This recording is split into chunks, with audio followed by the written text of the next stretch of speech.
Bom dia, a paz do Senhor. Hoje nós estamos tomando um cafezinho, no nome do Senhor Jesus. Como você está? Como está a sua vida? Vamos orar? Senhor nosso Deus, maravilhoso Pai, eu te agradeço pela essa manhã, pela noite, e que tudo que for ser falado aqui seja para a honra e glória do seu nome. Seja exaltado o seu nome, seja edificado o seu nome. Toda tristeza, toda angústia, toda dor, toda perturbação espiritual, mental, venha te tirar desse calabouço, dessa escuridão. Mesmo que você ainda não tomou uma decisão com o Senhor Jesus, você possa vir tomar. Eu só quero ser um instrumento nas tuas mãos, Espírito Santo. Trabalha no meio de nós e toma o teu lugar, ó Espírito Santo de Deus. Amém. Hoje nós vamos aprender aqui, lá em Marcos, capítulo 8, versículo 23 até o 25. Mas antes disso, tem uma coisa que eu achei interessante.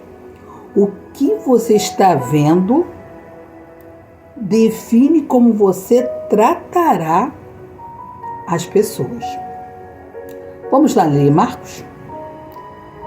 E tomando o cego pela mão, levou para fora da aldeia e cuspindo-lhe os olhos, impondo-lhe as mãos, perguntou-lhe se havia alguma coisa.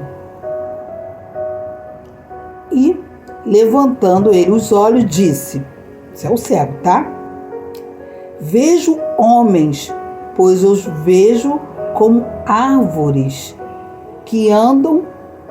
E depois disso, tornou a pôr-lhe as mãos sobre aos olhos, Jesus, e o fez olhar para cima, e ele ficou restaurado, e viu a todos claramente. Quando Jesus curou aquele homem, cuspiu no seu olho e disse: o que você está vendo?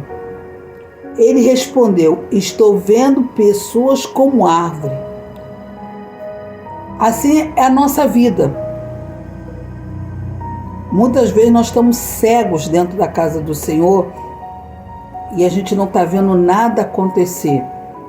É como se tivesse tudo, as mesmas coisas estão no lugar. Eu não vejo mudança no meu marido, não vejo mudança no meu filho, não vejo mudança na minha vida, não vejo mudança na minha casa. Ainda não estava bom. Precisava melhorar essa visão. Ainda estava muito misturado, embaraçado. Se você está vendo pessoas como coisas, tratará as pessoas como coisas.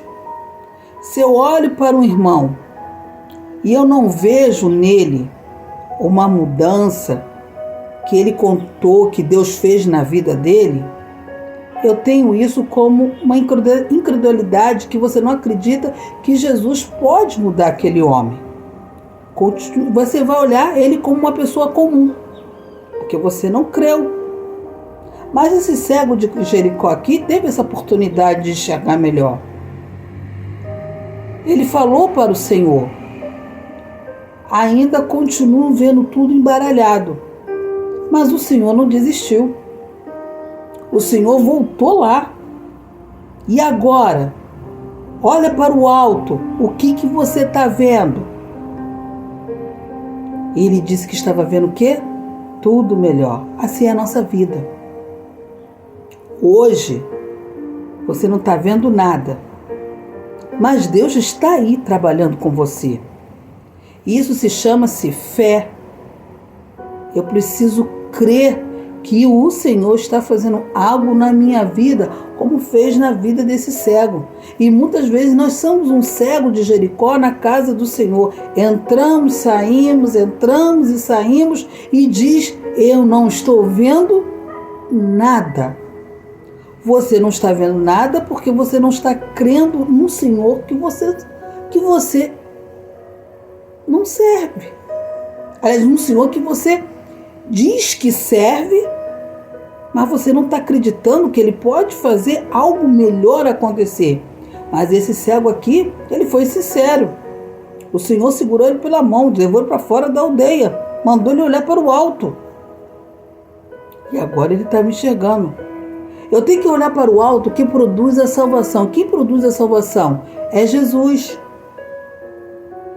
Se você olha para as pessoas como coisas, como nada, eu não vi mudança em nada, nem na vida do irmão, nem na minha vida, irmã, isso é uma incredulidade. Não seja assim. E agora, o homem respondeu: agora vejo perfeitamente, aleluia.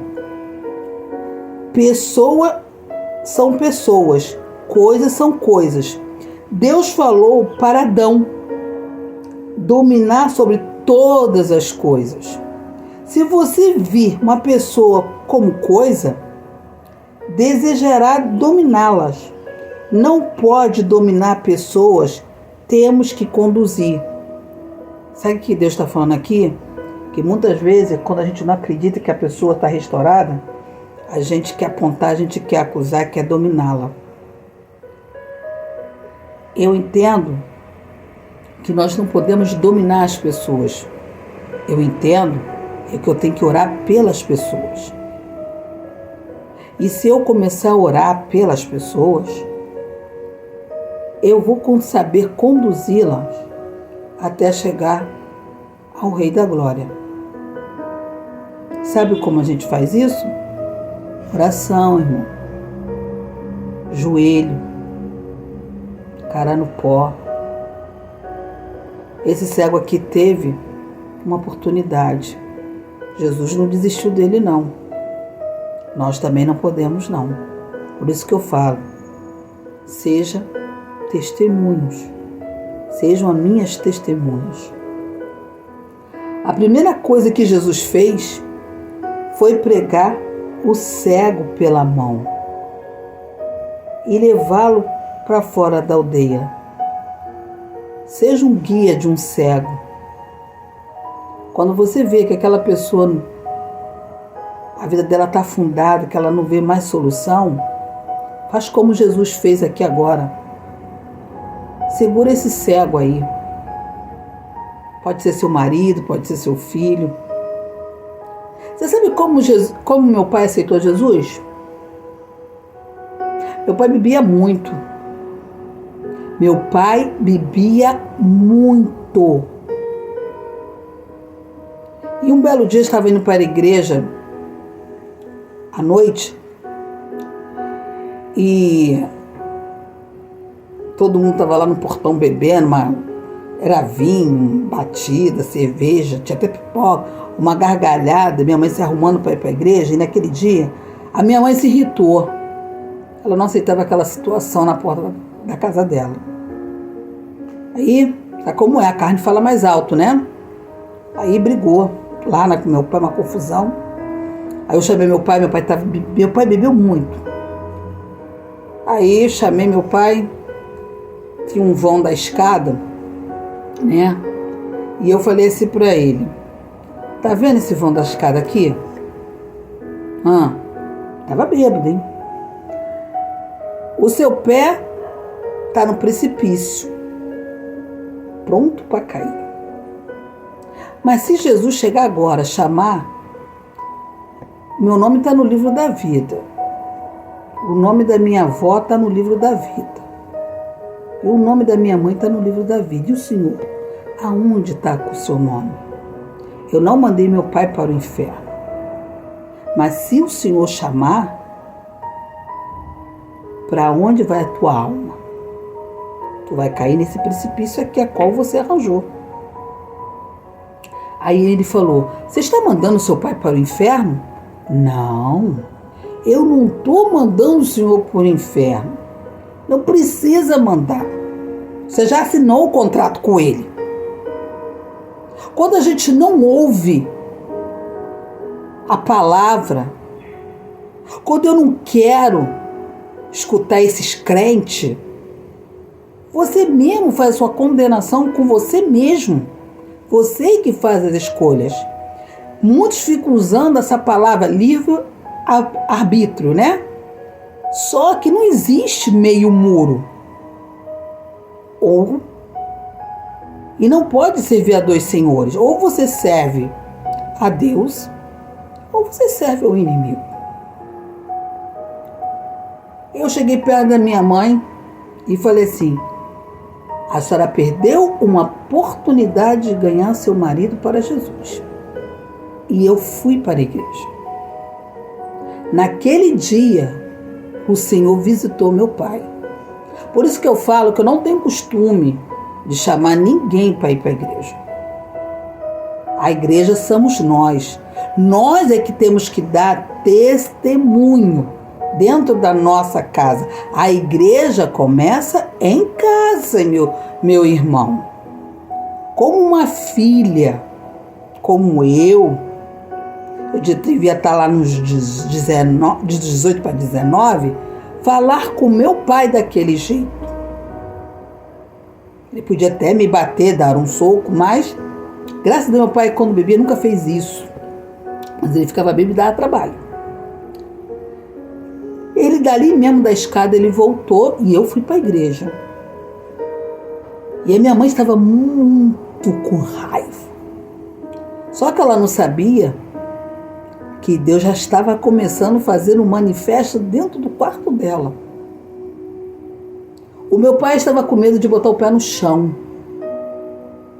Ele viu o céu aberto e viu o inferno aberto. E ele perguntou para minha mãe assim, como eu faço para achar uma rádio evangélica agora? Minha mãe com raiva fala assim, vai procurando por aí que tu encontra qualquer rádio que vai falar de alguma coisa aí. Olha só, quando a gente não tem maturidade, a gente não fecha quando Deus está agindo. E ela não notou que ele estava num sofrimento, numa aflição.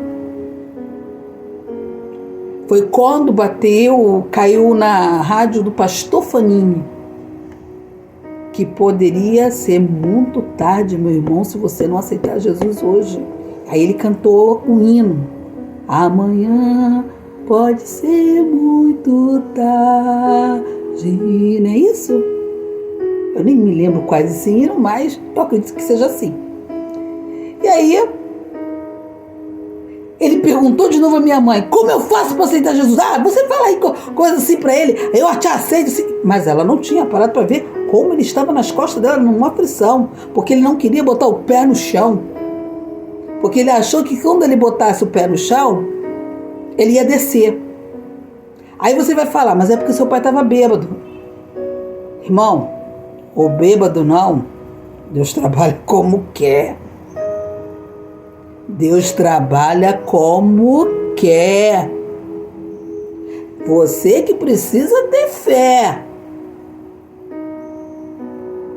Às vezes a gente tem uma mania muito feia de julgar os outros, seja de gênero, seja um prostituta, seja bandido, seja um drogado, mas nós não somos ninguém para julgar ninguém.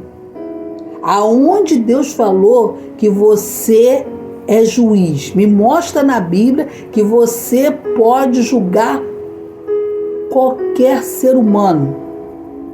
Onde Deus te autoriza que você pode julgar, que você pode apontar o pecado do irmão. Muitas vezes você veio de lá, da macumba, do espiritismo, do catolicismo. foi uma baiana, foi uma passista, mestre-sala, porta-bandeira. A gente gosta de apontar, mas não gosta de ver os nossos erros, que é a língua. Precisamos tirar esse filtro e parar de olhar com os olhos carnais e com os olhos espirituais. Antes de falar alguma coisa, peça perdão, não aponte, porque tem 3 dedos apontando para você. Aí, ela falou daquele jeito, e o pastor Fanini ali fazendo a pílula de salvação, foi quando meu pai aceitou Jesus como seu salvador. Olha o versículo que eu gosto muito. Entra no teu quarto e ora o teu pai em secreto. Ele aceitou Jesus, sabe aonde? Dentro do quarto. Ele viu o inferno se fechar e o céu ficou aberto. Quando ele falou que aceitou Jesus, ele foi falar com a minha mãe. Eu sou uma nova criatura. Para a honra e glória do Senhor, Deus fez uma mudança de dentro para fora que muitos estranharam. O homem que bebia muito cerveja, batida. Ele fazia batida, tá? Aqui. Ensinou até essa nega aqui fazer os aperitivos para comer com cada tipo de batida. Sabia fazer aquele caipirinha, botando limãozinho, né? Uns botam um salzinho, né? Também me ensinou. Chopp, cerveja, vinho, bate, cachaça. Mas Deus não queria saber o que ele fazia. Se preocupou em salvar, porque quando ele confessou, houve uma mudança de dentro para fora. Ele não queria nem saber se ia debochar dele. Ele começou a caminhar sozinho. A igreja que ele começou a frequentar foi a Assembleia de Deus. Eu era da Igreja Batista, minha mãe também, minha avó também. Eu falava assim, para a Assembleia de Deus eu não vou porque tem muitas regras, não pode usar isso, não pode usar aquilo, papá. Mas Deus quebrou essa nega aqui. Quebrou. Porque precisou nascer uma geração nova para fazer a servinha entrar lá e aprender também. Como dizia o pastor Dairo, eu não sei o que o Anacleto pediu. O nome do meu pai era Antônio Carlos, mas ele falou o sobrenome. Eu não sei o que o Anacleto pediu, mas a família toda está reunida aqui, depois que ele morreu. Aquele homem que minha mãe não acreditava, mas essa filha aqui acredita porque eu creio no poder da oração. Não somos nós que mudamos, é o nosso testemunho. Está aqui, ó. Não podemos dominar as pessoas. Temos que conduzi-las. Você está conduzindo alguém na sua casa? Você está conduzindo a sua vizinha? Começa a conduzir as pessoas que estão perto de ti. Manso e suave é a tua palavra. É isso que o Senhor quer de nós. Mansidão, domínio próprio. Passa a conduzi-las com amor. Tenha paciência. Nada é de uma hora para outra, mas tem que ser no tempo de Deus.